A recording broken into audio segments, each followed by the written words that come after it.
Muy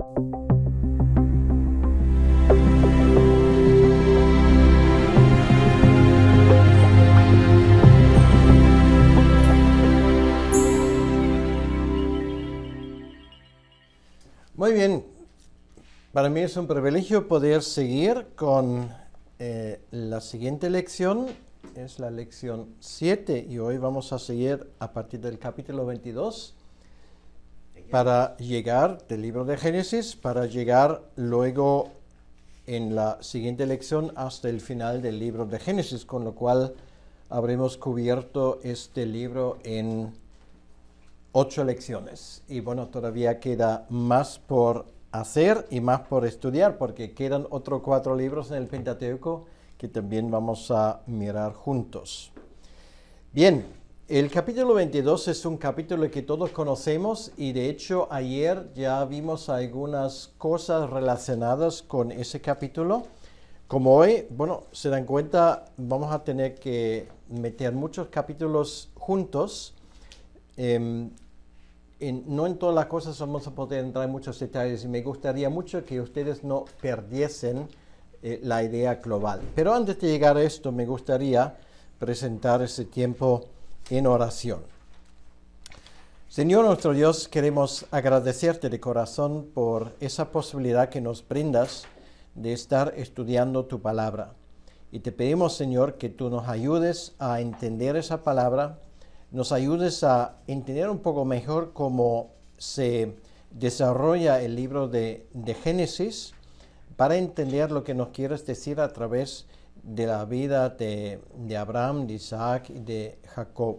Entonces, gracias te damos por tu presencia aquí entre nosotros.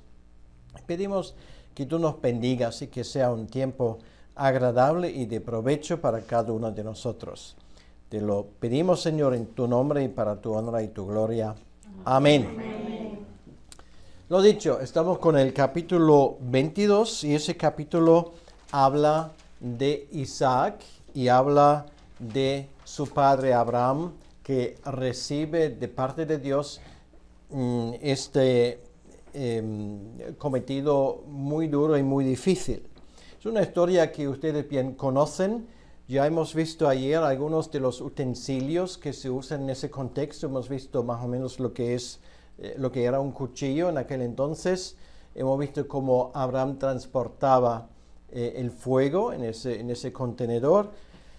Y hemos visto también a qué lugar se dirigía, ¿vale? Esto fue uno de las imágenes que ayer mostré y que además hasta el día de hoy sabemos dónde está la cúspide de este monte Moría que se menciona aquí. Bien, entonces no vamos a volver a entrar en lo mismo porque además pues el tiempo que tenemos a disposición está bien limitado. Entonces simplemente vamos a llegar directamente a ese punto donde Abraham e Isaac llegan a ese lugar. Se dice aquí que Abraham, versículo 4 del capítulo 22, que al tercer día alzó Abraham sus ojos y vio el lugar de lejos. Entonces nos damos cuenta también que si miramos el terreno, pues eso coincide efectivamente con lo que nos dice el texto, con la geografía.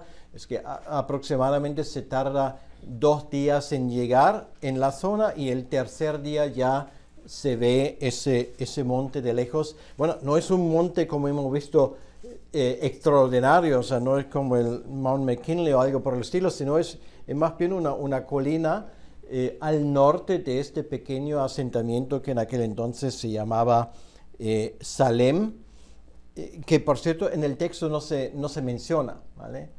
Ahora, una de las cosas que ya nos hemos dado cuenta, Abraham y Melquisedec se conocían, ¿vale?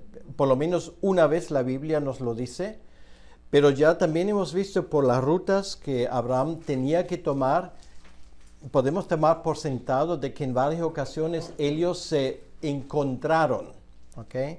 Entonces, una vez más, es impensable que Abraham viaje allí sin tener un encuentro con Melquisedec. De hecho, nos damos cuenta que los siervos se quedan atrás, mientras que luego los últimos pasos, pues Abraham sube allí con su hijo. El resto lo conocemos bien. Abraham edifica un altar y su hijo, bueno, muchas veces eso se representa a Isaac como un niño de tierna edad, ¿vale? Y la cosa pues parece aún más cruel. Bueno, la cosa es, y esto no quita fuerza a esto, que Isaac, con todo lo que podemos sacar de información cronológica, en aquel entonces ya tendría unos 20 años, o sea, no es un chiquillo, ¿vale? Lo cual quiere decir que, claro, un padre, si tiene un niño pequeño, podría hasta cierto punto forzar a un niño, digamos, ahí sobre ese altar, cosa que el texto no lo dice, pero claro, aquí estamos hablando de una persona que probablemente tenía más fuerza que Abraham, ¿vale? Era ya grande. Y la forma como eso se desarrolla es que él lo hace por propio consentimiento, o sea, quiere decir que él no ofrece resistencia, ¿vale? Es una de las cosas que frecuentemente se olvida a la hora de esa historia, porque todo se centra en Abraham y en el pequeño Isaac. Bueno, no era pequeño, y lo que aún más llama la atención, no resiste, ¿vale? Hace una serie de preguntas a su padre. Por ejemplo, dice que, bueno, ¿de dónde nos viene el animal? Bueno, ya en algún momento, como muy tarde, cuando es Abraham que dice a su hijo, bueno, tú te vas a poner en ese altar, que el hijo pues ya entiende lo que está pasando, ¿vale? Y sin embargo, no ofrece resistencia. Ahora, uno puede decir, pero es una historia que es tan difícil de imaginar, y bueno, no lo dudo. O sea, si estamos en el lugar de Abraham, yo no sé cómo esa historia hubiese salido, pero sabemos del Nuevo Testamento, o sea, si leemos esa lista de héroes y heroínas en el capítulo 11 de Hebreos, que lo que motivó a Abraham, porque claro, Abraham tenía que pensar, bueno, este es mi único heredero, porque en ese momento el otro, Ismael, pues ya se fue, ¿vale? O sea, él podría, o sea, teóricamente, él llega a la conclusión y dice, bueno, ya me lo pierdo otra vez todo, ¿vale? O sea, Ismael ya se ha ido, o sea, todo esto ya no puedo contar con este. Y se mató a Isaac y se queda muerto, pues entonces empezamos de cero, ¿vale? Y un hombre que ya tiene sus años, o sea, si tenía 99 años, en ese momento tendría unos 120 años, ¿vale? Entonces, esto viene adicionalmente. Entonces, Hebreos nos explica una cosa que es muy interesante, que ¿qué es lo que le motiva a Abraham? Le motiva la fe en la resurrección, ¿vale? O sea, él no cabe duda que sí, que si Dios lo exige, pues yo voy a sacrificar a mi propio hijo, pero Dios lo va a resucitar, ¿vale? Esto es lo que le motivó. Entonces, bueno, obviamente creo que a esas alturas no digo nada nuevo cuando digo que lo que tenemos aquí es una escenificación de lo que iba a ocurrir 2000 años más tarde, en otro monte, pues línea recta tal vez menos de una milla, ¿vale? O sea, tal vez 3/4 de millas. O sea, desde el monte Moría, donde está el templo, estoy hablando del monte Calvario, ¿vale? Allí otro padre sacrifica a su hijo, pero a diferencia de esa historia, que sabemos que en el último momento aparece un ángel y dice, para Abraham, ya está bien. Pues cuando muere Jesucristo en la cruz, no viene voz del cielo para eso, no vienen ángeles para parar esto, sino Él muere. Entonces nos damos cuenta, si decimos, bueno, ¿y qué es ese Dios que exige esto? Ojo, esto no llegó a su final. Pero es el mismo Dios que luego dio su único hijo y nadie lo paró, ¿vale? O sea, ese argumento se queda en nada, ¿vale? Dios lo exigió, pero no se lleva a cabo. Pero cuando Dios da su propio hijo, esto va hasta las últimas consecuencias. Entonces, bueno, esto es lo que nos enseña esa historia, y quiero mencionar simplemente el versículo 14 cuando dice, y llamó a Abraham el nombre de aquel lugar, Yahvé proveerá. Por tanto se dice hoy, en el monte de Yahvé será previsto. Entonces, a raíz de esto, Dios le confirma a Abraham sus promesas. Dice versículo 15, llamó el ángel de Yahvé. ¿Y el ángel de Yahvé quién es? Jesús. Es Jesucristo preencarnado, ¿vale? Otra vez nos damos cuenta que, bueno, cuando digo Jesús, esto no es histórico, ¿vale? Porque recibe el nombre cuando encarna, pero el Hijo de Dios está presente en esa historia, ¿vale? O sea, lo que Él iba a vivir 2000 años más tarde, según nuestro calendario, Él está involucrado en todo esto. Dice, bueno, es muy interesante, llamó el ángel de Yahvé a Abraham por segunda vez desde el cielo y dijo, por mí mismo he jurado, dice Yahvé. Entonces se dan cuenta que se equipara eso del ángel de Yahvé o el ángel de Jehová con Dios, ¿vale? Aquí es uno de esos versículos, ¿vale? Antes es el ángel y ahora de repente es Dios. O sea, hay una clara equiparación.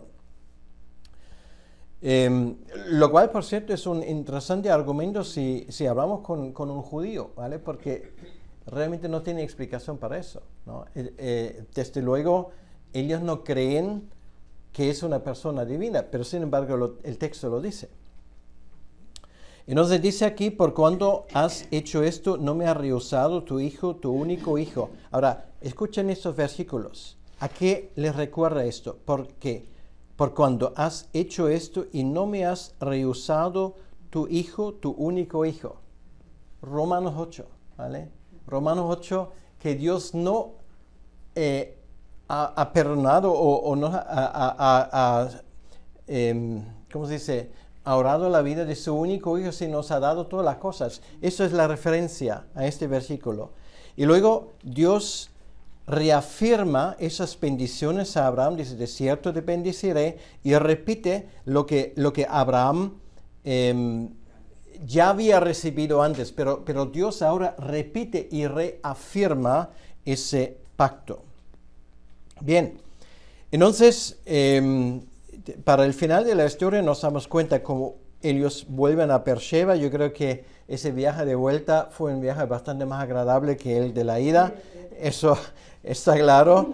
Y bueno, posiblemente, el texto no lo dice, pero posiblemente hicieron una parada en la casa de Melquisedec. Yo me lo imagino, o sea, ya estás allí y él está al lado.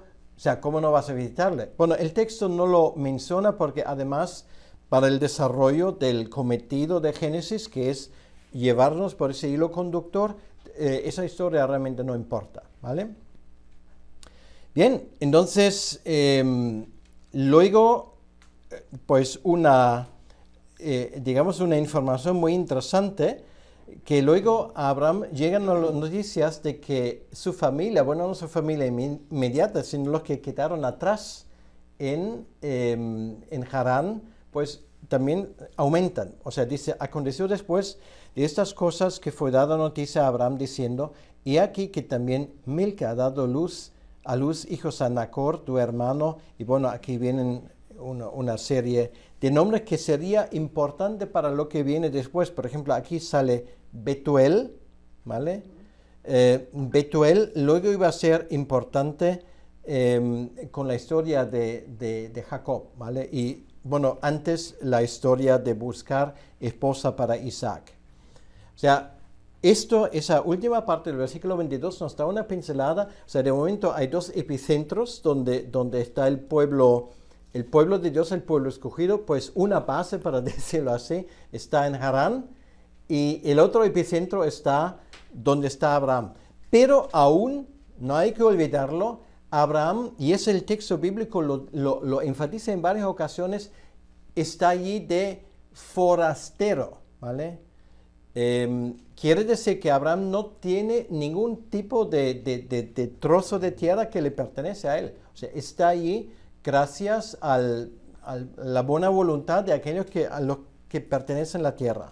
Y eso también luego vamos a ver que está empezando a cambiar, y vamos a ver de qué manera. Y es donde empieza ahora el capítulo 23. Es el entierro de Sara. Y por cierto, bueno, que ella era una mujer extraordinaria, de eso no cabe duda. Bueno, empezando con su nombre. Significa reina o condesa, pero hay otra cosa que llama la atención, es la única mujer cuya edad sabemos a la hora de ser enterrada. Dice, fue la vida de Sara 127 años. De ninguna otra mujer en la Biblia se dice esto, ¿vale? De ella sí. Y creo que no le habría importado que se le dilatara su edad. Entonces, dice, tanto fueron los años de Sara. Entonces, lo que se desarrolla ahora en el capítulo 23 son los preparativos para ese entierro. Y bueno, uno puede preguntarse, ¿y por qué se cuenta la muerte de Sara con esa edad? Porque la Biblia hace una excepción, hasta pone su edad. Bueno, hace esto porque eso nos permite darle fecha exacta a ese acontecimiento. ¿Y qué ocurre ahora? Lo que ocurre ahora, otra vez estamos en Medio Oriente, ocurre un trapicheo de estos de los cuales hablamos ayer, ¿vale? Ese haggling, el regatear.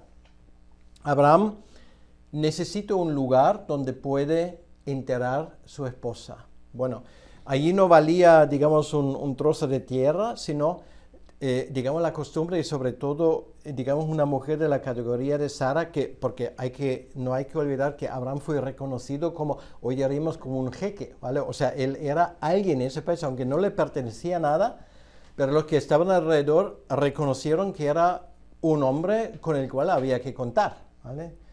Tenía fuerza militar, tenía dinero, etcétera, etcétera. Entonces, lo que no tenía era un lugar que era suyo para enterrar a su esposa.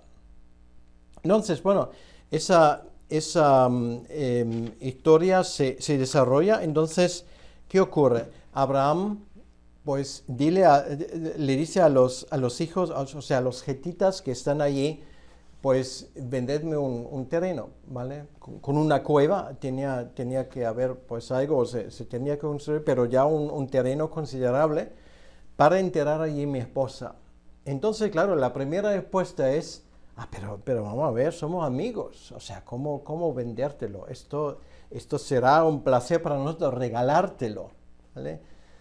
Bueno, cuando escuchas esto, normalmente, o sea, si sospechas algo será porque es así, ¿vale? O sea, sí. Y efectivamente, porque normalmente cuando dices esto, bueno, en nuestra cultura aquí, bueno, será distinto. Pero en esa cultura no es distinto. O sea, yo te regalo algo, pero yo espero de ti un regalo que sea mayor que esto, ¿vale? Bien, pues Abraham, conociendo esto, no va por ese camino. Podría haberlo hecho, ¿vale? Y posiblemente le hubiese sido más barato, pero al final nos damos cuenta que él paga por ese terreno que no es un terreno exorbitante. Bueno, tal vez tiene el tamaño de un acre, más o menos. Versículo 16 dice, entonces Abraham se convino con Efrón, que el que le vende eso, y pesó Abraham a Efrón el dinero que dijo en presencia de los hijos de Het, 400 siclos de plata. Bueno, esto era un precio exorbitante, ¿vale? No hay que olvidar que Jeremías consigue un terreno años más tarde al sur de Jerusalén, creo que paga 20 o 30 siglos, o sea, bastante menos, ¿vale? O sea, esto es un precio, dice, bueno, esto es un robo, ¿vale? Pues Abraham no entra ahí en ¿por qué no lo hace? No lo quiere regalado y no regatea el precio. Lo que él quiere es que esto se haga, como se suele decir, con luz y taquígrafos, ¿vale? O sea, que esa venta sea absolutamente limpia. ¿Por qué? Porque esto sería el primer trozo de este nuevo país que efectivamente pertenecía a la línea de la bendición, ¿vale? Por eso es tan importante ese capítulo 23.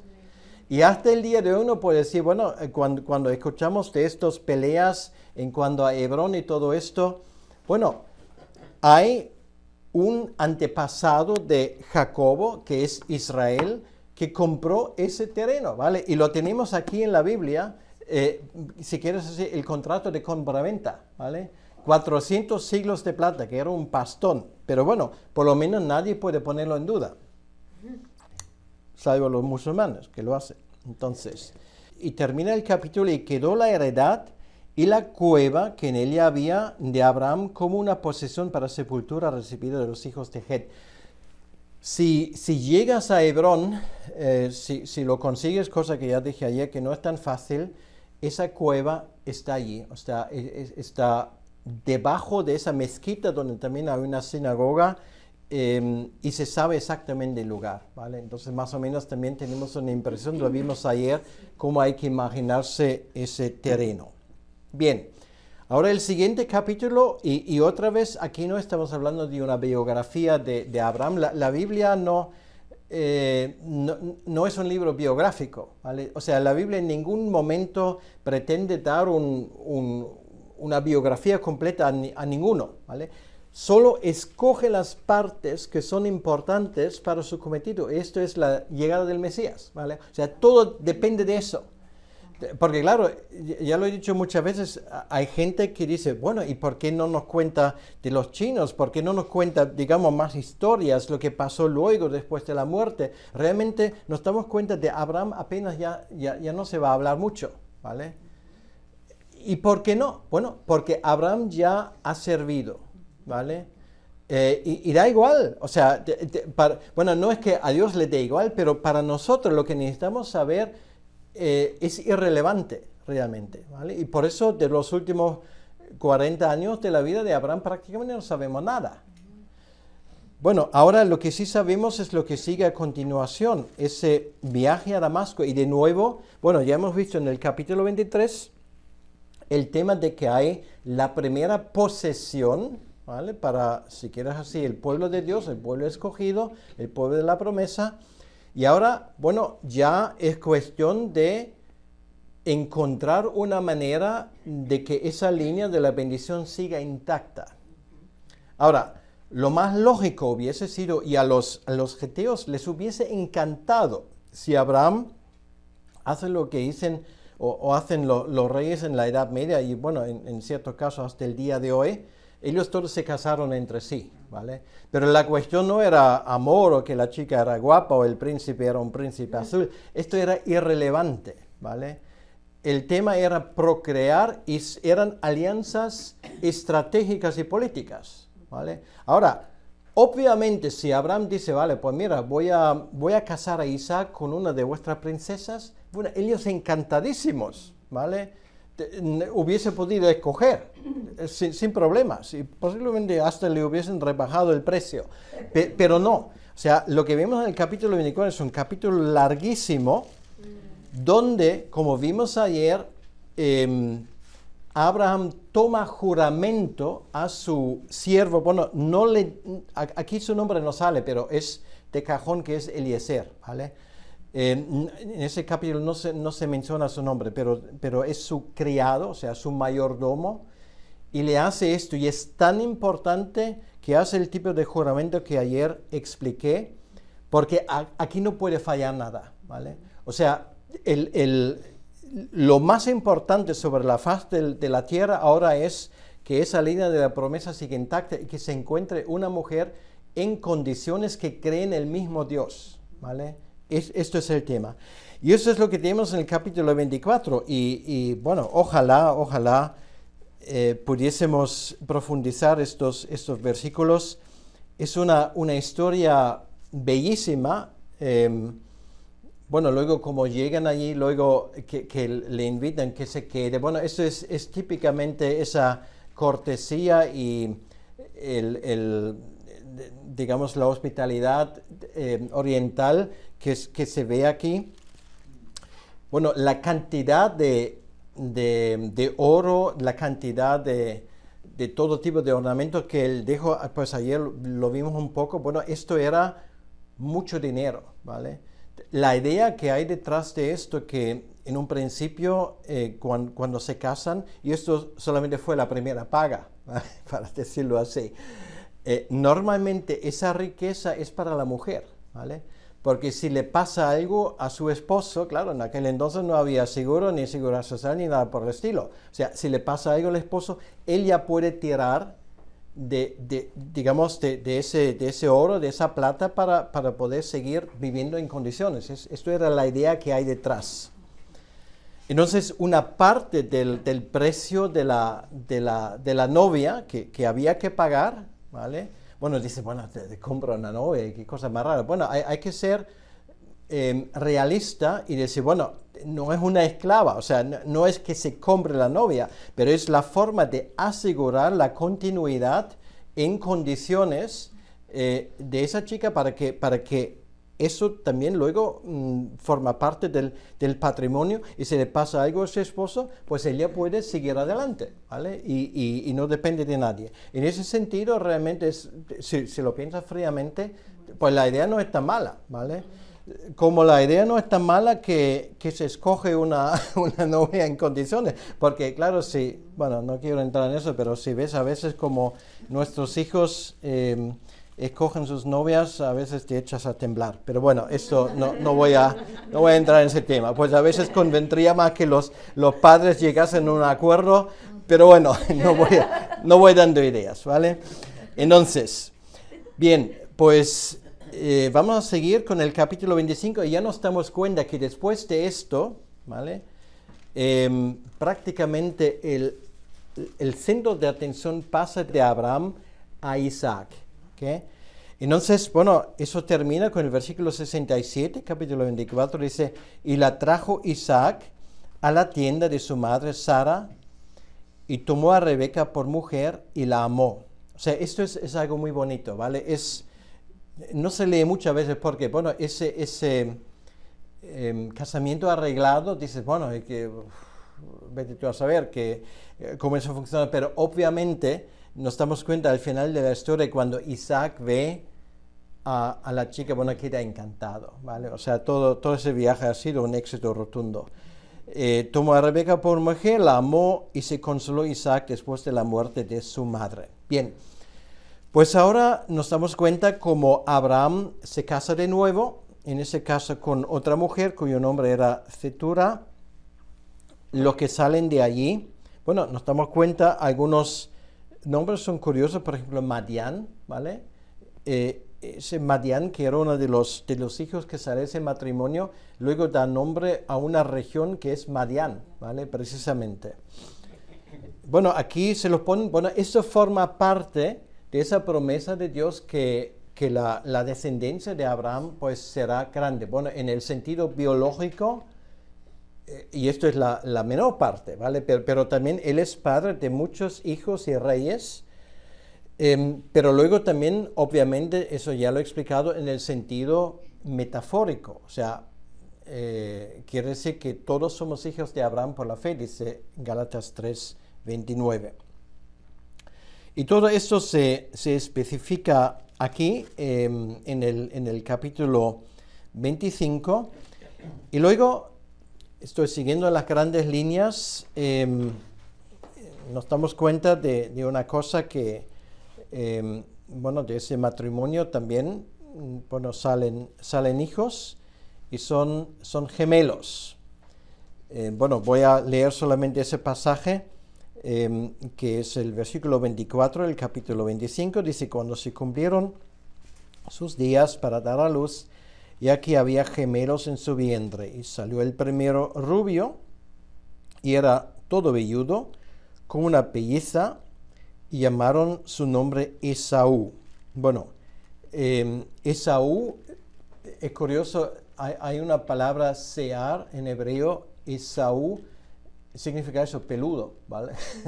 Por un lado, y luego tiene otro nombre, es Edom. Edom en hebreo significa rojizo, ¿vale? Entonces, por ejemplo, la Cruz Roja en Israel se llama Maguen Adon, que es la estrella de David, y es roja, ¿vale? Porque ellos no aceptan la cruz, lógicamente.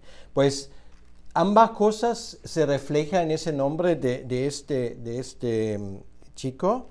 Y luego dice, después salió su hermano, trabado su mano al calcañar de Esaú, y fue llamado su nombre Jacob. Y era Isaac de edad de 60 años cuando ella los dio a luz. Y crecieron los niños, y Esaú fue diestro en la casa, hombre de campo, pero Jacob era varón quieto que habitaba en tiendas. O sea, son muy distintas. Y ahora, de nuevo, pues voy a hacer una larga historia, voy a abreviarla un poco simplemente para que veamos. De nuevo, el sentido principal de esto es cómo sigue la línea de la bendición, ¿vale? O sea, todas las historias que ahora ocurren, también esas historias que a veces nos cuestan un poco entenderlas, hay que verlo bajo esta luz, ¿vale? La línea de la bendición. ¿Qué ocurre ahora? Nos damos cuenta en esa historia y también si lo contrastamos con la información que nos llega del Nuevo Testamento, por ejemplo, Esaú, ¿qué tipo de personaje era? ¿Vale? Si haces un retrarrobo de Esaú, bueno, tenemos bastante información, lo exterior, un hombre viudo, pues rojizo. Bueno, en cuanto a su carácter, era de esos que o sea, podríamos decir que no tiene antena para cosas espirituales, ¿vale? Y esto realmente era el problema. Ahora, como primogénito, claro, el primogénito, según las costumbres de esa época, es el heredero, ¿vale? El segundo no tiene derecho a nada, pero normalmente tiene que salir de la casa, pero el primogénito, se queda con todo, pero se queda, y esto tenemos que entenderlo, no solamente es el oro y la plata y todo, sino aquí estamos hablando de una promesa mesiánica, ¿vale? Por eso el tema de la bendición es tan importante, porque esa bendición, hoy dice, bueno, una bendición son palabras realmente, y ¿por qué hacen tanto revuelo sobre ese tema? ¿Vale? Porque las palabras son hechos en este caso, ¿vale? Entonces, eso va por dos etapas. La primera etapa es que, bueno, obviamente a ese chico le gustaba la cocina, y el otro pues le gustaba traer para la cocina. Entonces, claro, llega a casa, pues eso luego, bueno, ya se lo pueden imaginar. Y la forma como luego Esaú habla, eso te demuestra que era, no sé cómo se llama esto, o sea, si tú ves esos hombres que parecen medio monos, medio hombres, o sea, él llega allí y el hebreo que se traduce, pone en inglés, tal vez sería, what's that red stuff, you know, or give me from that red stuff, es que ni siquiera sabe el nombre, ¿vale? O sea, es solamente, eso es bueno, lo que sea, pues yo lo quiero. Y Jacob dice, pues vale, encantado, pero eso tiene un pequeño precio, ¿vale? O sea, véndeme tu primogenitura. Oh my God. Y él dice, primogenitura, a mí qué me importa la primogenitura, tengo hambre, ¿vale? Oh. O sea, ya nos damos cuenta qué tipo de persona era ese hombre. Ahora, ¿por qué es esto importante? Porque ese hombre teóricamente era el heredero de las promesas, ¿vale? Y ahora también entendemos, porque Rebeca, o sea, nos damos cuenta de una cosa, que Isaac con los años se va apagando, ¿vale? O sea, obviamente pierde un poco el control, aparte de pierde la capacidad de ver, pero esto casi, bueno, no es metafórico, es real, pero también simboliza lo espiritual. O sea, parece que él va perdiendo el control, o sea, no entiende muy bien lo que está pasando. Entonces, claro, el problema está ahí. Si Esaú encima de ser primogénito, luego recibe la bendición paternal, lo cual quiere decir que sigue la línea a través de él, vamos a tener un problema, ¿vale? Entonces, normalmente dicen, no, pero Raquel es una siempre digo a Raquel, Rebeca, bueno, es una mujer mala, o sea, hace esto porque es su hijo favorito y tal igual. Ojo, yo quiero romper una lanza en su favor.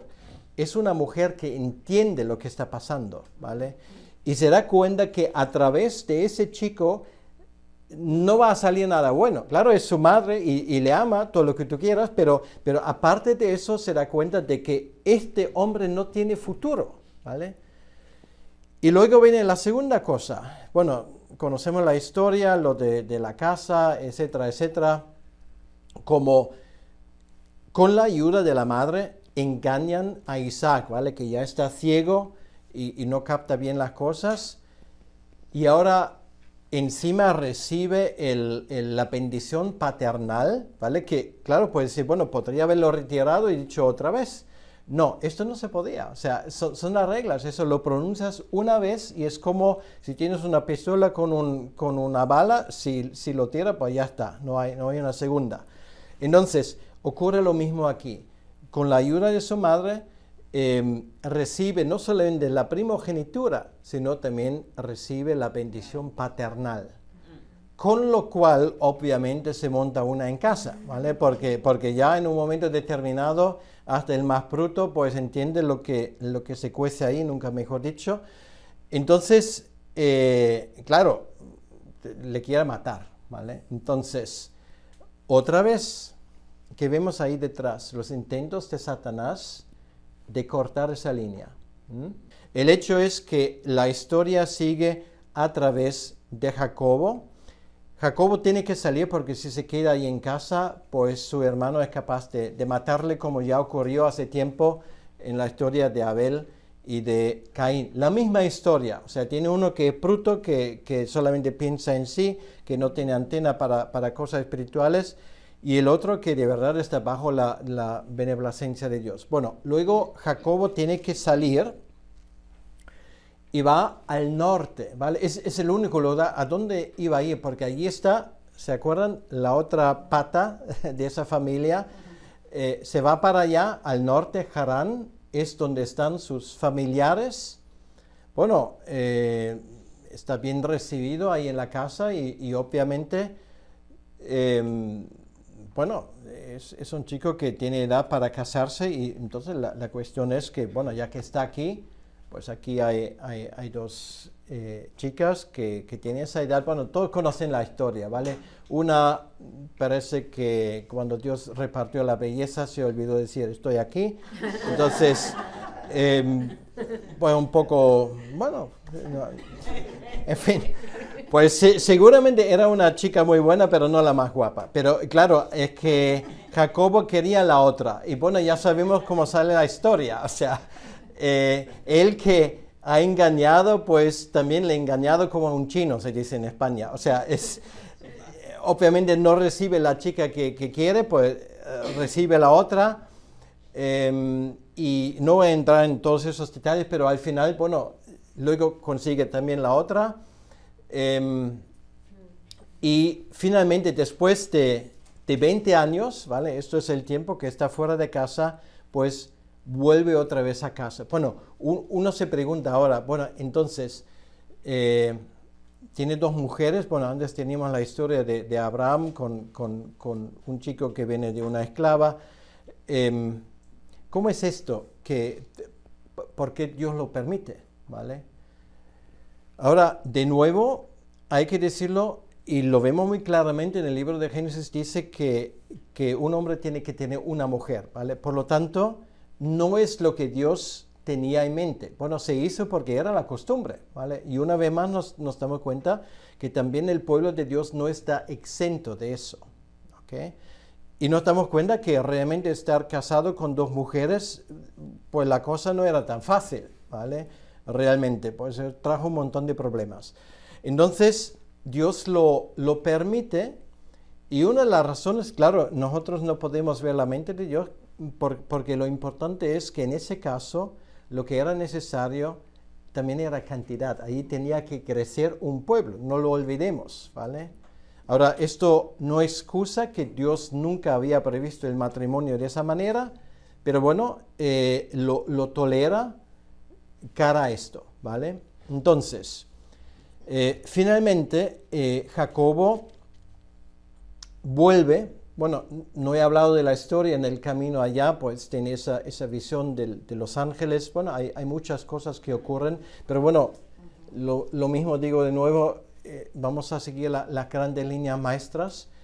Y en la vuelta, finalmente, en la medida que él se acerca, tiene ese encuentro realmente memorable, donde se encuentra con el mismo Dios. Bueno, vamos a mirar esa historia, por lo menos una parte. Estamos en el capítulo 32. Dice: Jacob siguió su camino y le salieron al encuentro ángeles de Dios. Hubiese sido muy interesante saberlo. O sea, el tema es: Jacobo no puede saber cómo Esaú le va a recibir, ¿vale? Han pasado 20 años, entonces él no sabe si la ira de su hijo, de su hermano, se había aplacado o no.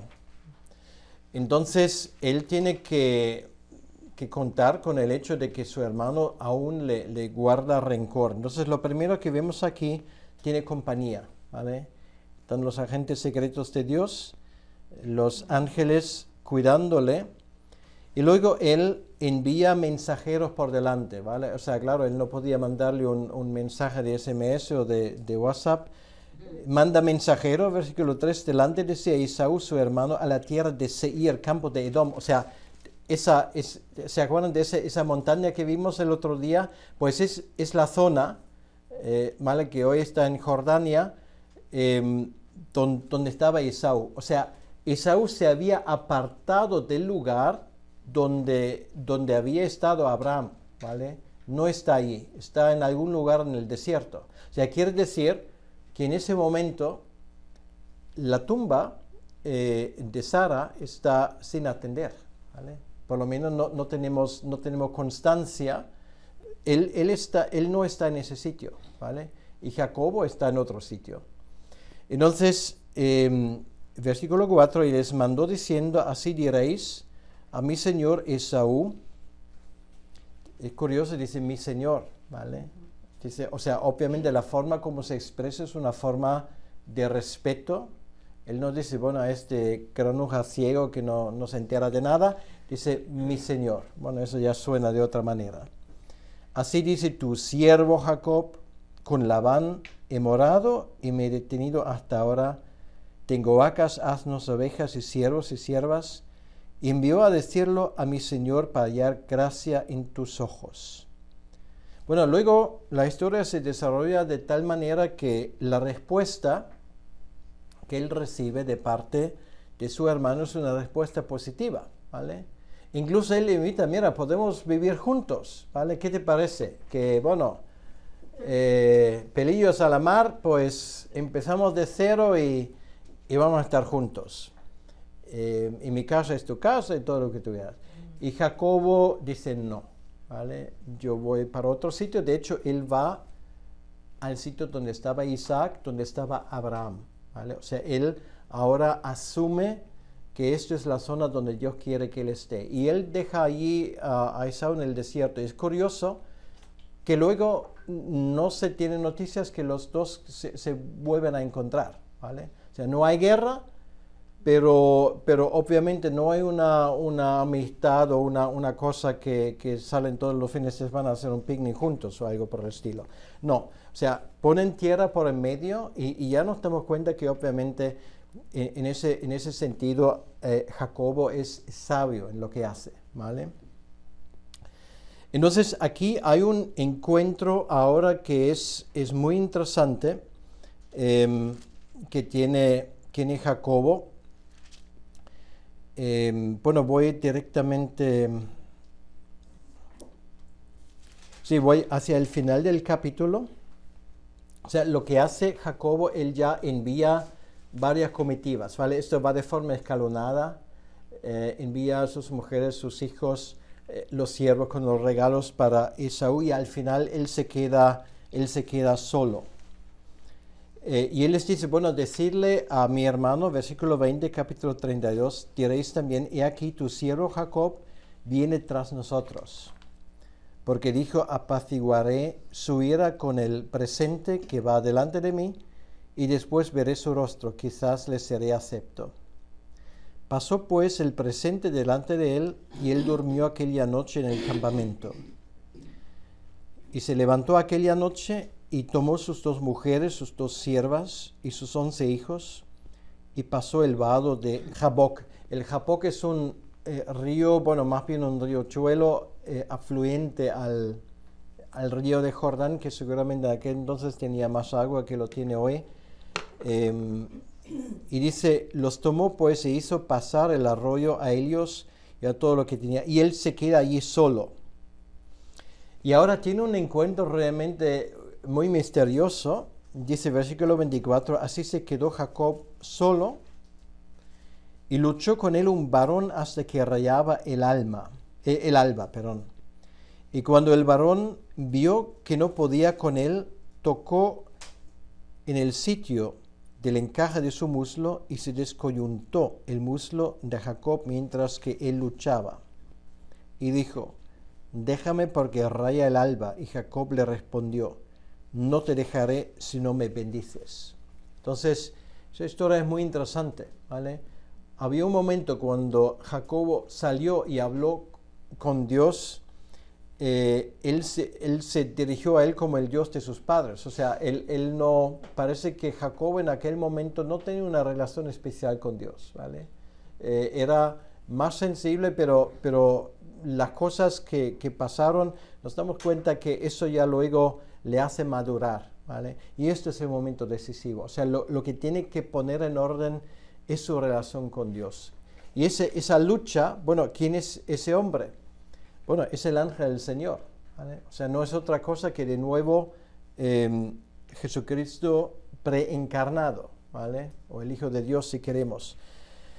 Entonces, ¿qué es esa lucha? Bueno, obviamente eso significa la lucha que obviamente David tiene con reconocer quién es su Dios y la función que él tiene, porque ahora lo que va a venir, él tiene que tener eso muy claro, ¿vale? Cosa que hasta el momento parece que no lo tenía tan claro. Sabía que tiene que reconciliarse con su hermano, pero la historia cómo iba a seguir. Y Jacob ahora, en ese momento de soledad, se da cuenta, ok, mi relación con Dios ahora tiene que ponerse en una nueva dimensión, ¿vale? No puedo seguir así. Y eso es lo que esa lucha demuestra. Y la palabra que es más importante, o sea, obviamente, claro, puede ser, bueno, Dios le puede fulminar cuando quiera, ¿vale? Obviamente, y es una de las cosas muy interesantes que Dios deja que nosotros a veces luchemos con Él, ¿vale? En oración, bueno, no de una forma literal, aquí era de una forma literal, pero que pone eso de manifiesto, ¿vale?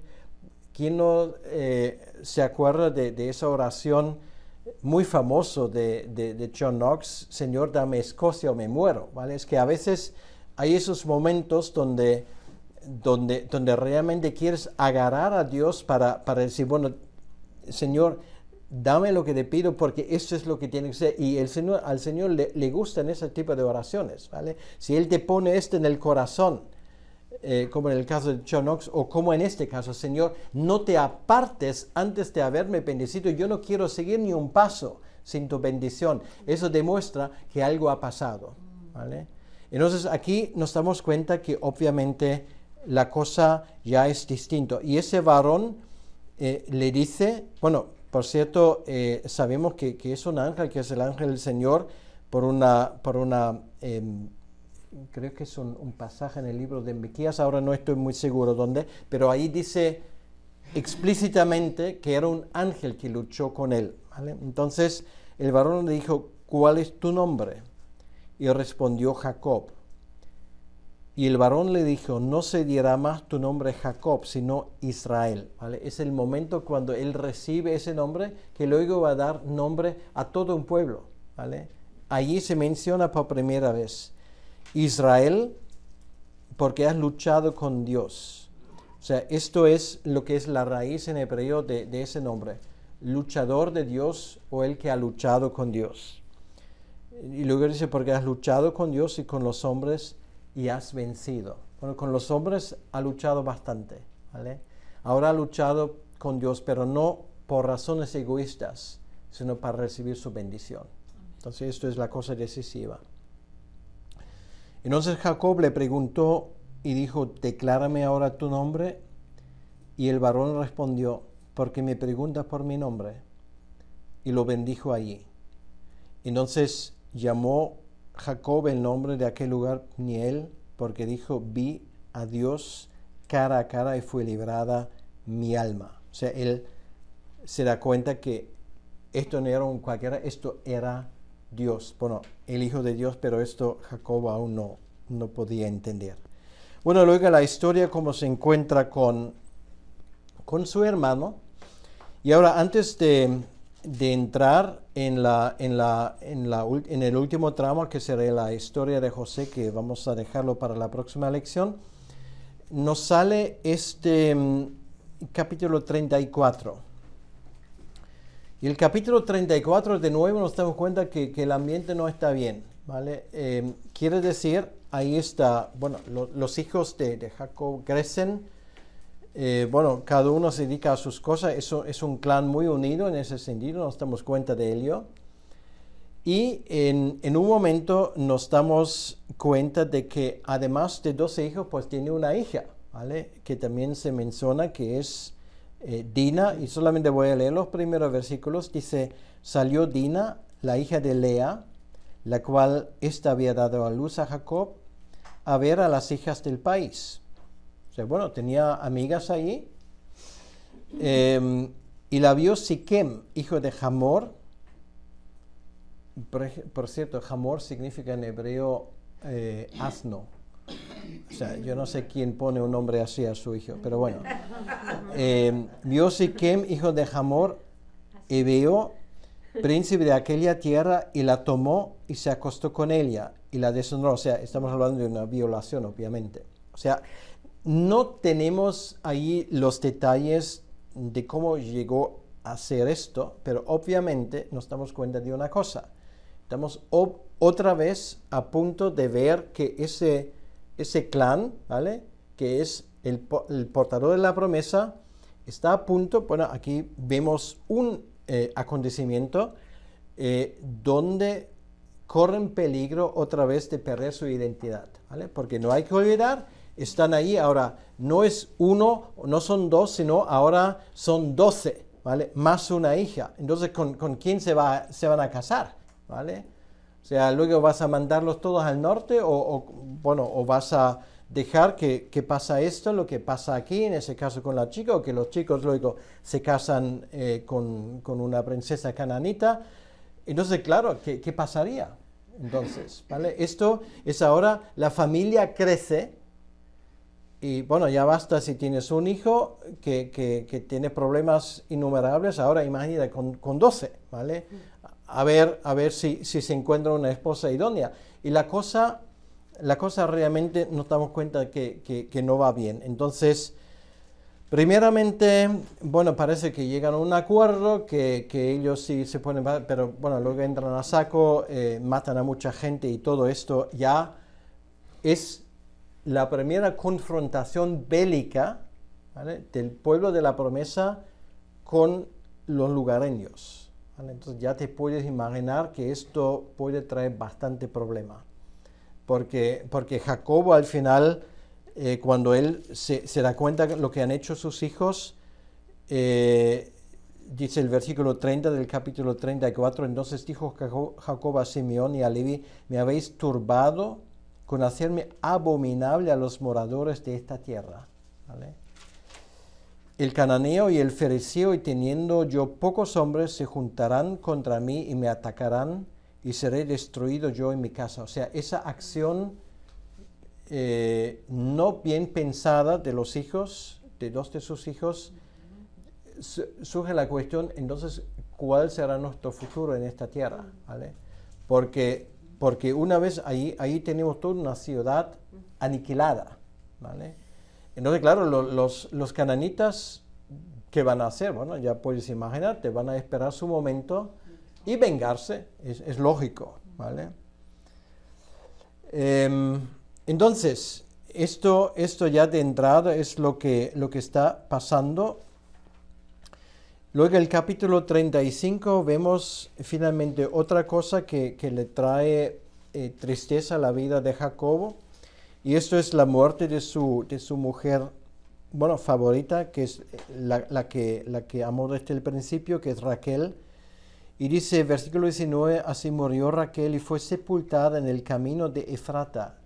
¿Se acuerdan de Efrata? Tú, Belén, Efrata, Miqueas 5:2. Efrata es Belén, aquí lo dice, ¿vale? Beit-Lehem, la casa de pan. Entonces, la tumba de Raquel está ahí hasta el día de hoy. O sea, si tú sales de Jerusalén, te diriges hacia Belén, antes de entrar en la ciudad de Belén, pues de la carretera principal, a pocos pasos, está la tumba, ¿vale? La puedes ver hasta el día de hoy. Y luego termina el capítulo: aconteció que cuando moraba Israel en aquella tierra, fue Rubén y durmió con Bilha, la concubina de su padre. Bueno, luego te das cuenta que en el capítulo 38, Judá, bueno, busca una prostituta que de por sí ya es grave, pero luego resulta que es su nuera, ¿vale? Y cosas, o sea, ya te das cuenta que esto es lo que está pasando aquí. Bueno, parece una telenovela vamos, de lo más desagradables. Entonces, allí queda el problema. O sea, estamos viendo de nuevo, el pueblo de Dios está amenazado por el mestizaje, o sea, por perder su identidad, ¿vale? Esos hijos, ¿con quiénes se van a casar? O sea, se va a mantener, digamos, esa línea, digamos, de las promesas de Dios, o con Abraham, digamos, va a morir, perdón, con Jacobo va a morir ya digamos, pues el último que ha creído en las promesas de Dios. O sea, realmente, cuando entramos en el capítulo 37, bueno, en el capítulo 36, lo voy a mencionar solamente muy brevemente, es todo un capítulo lleno de nombres. De nuevo, son los Toledó de Edom, y nos damos cuenta de una cosa más, ¿vale? Otra vez, Edom, bueno, es descendiente últimamente de Abraham, y otra vez se cumple esto, ¿vale? O sea, Dios además le ha dado a Edom ciertas promesas, fue engañado, y casi podemos decir, bueno, es casi como una forma de recuperar también algo de lo perdido. O sea, vemos ahí la gracia de Dios, y es un gran pueblo, o sea, son grandes pueblos que, por cierto, eso es lo más interesante, muchos de ellos, bueno, algunos son difíciles de identificar, pero tanto de los hijos de Esaú como los hijos de Ismael son trazables hasta el día de hoy. Son tribus de beduinos que tienes en la península arábica, ¿vale? Ellos mismos van a ser conscientes de que remontan a estos dos personajes, ¿vale? O sea, lo que tienes aquí es una forma como Dios ha demostrado que Él cumple lo que había prometido a Abraham. Y es la razón, simplemente lo digo así, porque en el mundo árabe hay un nombre para Abraham. Él es llamado el Jalil, y eso significa el amigo, ¿vale? O sea, le tienen una gran estima hasta el día de hoy. Y es muy interesante porque es una forma también, lo digo de paso, de llegar con el Evangelio a los musulmanes, ¿vale? Hay una puerta abierta de ese hombre que ellos lo llaman Ibrahim, que la Biblia dice mucho de ello. Pero bueno, no es el tema. Iba a decir que cuando llegamos al capítulo 37, y esto lo vamos a hacer en la siguiente lección, nos damos cuenta que realmente la situación, humanamente hablando, del pueblo de Dios es desesperado. Y si esto nos parece serio, las cosas iban a empeorarse aún. Bien, bueno, vamos a dejarlo aquí. De momento.